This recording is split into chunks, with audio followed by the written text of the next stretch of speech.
నీకు దేవుని దగ్గర నుంచి ఏమైనా నువ్వు కావాలి అనుకుంటే ఈ మాట నమ్మాలి. ఏంటా మాట?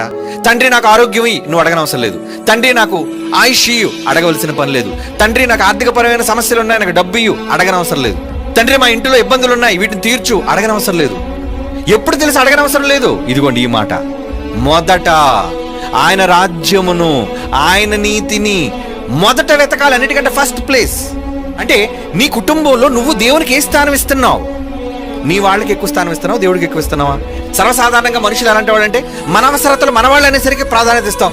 గుడి దేవుడు అనేసరికి పర్లేదు, రేపు వెళ్ళొచ్చు, లేదంటే వచ్చే వారం వెళ్ళొచ్చు. కానీ దేవుడు అక్కడే చాలా జాగ్రత్తగా గమనిస్తాడు అన్నిటిని. అందుకు మనం ఏం చేయాలి? ఎప్పుడు అన్ని విషయాల్లోనూ మీరు సర్వసమృద్ధి గలవారుగా ఉండాలి అంటే ఆయన రాజ్యం, ఆయన నీతి, అంటే దేవుని పని కోసం నువ్వు మొదట వస్తే, దేవుని పని కోసం నువ్వు మొదట ఆలోచిస్తే, అప్పుడు అన్ని నీ దగ్గర ఉంటాయి. నువ్వు అడగవలసిన పని లేదు. నాకు ఇది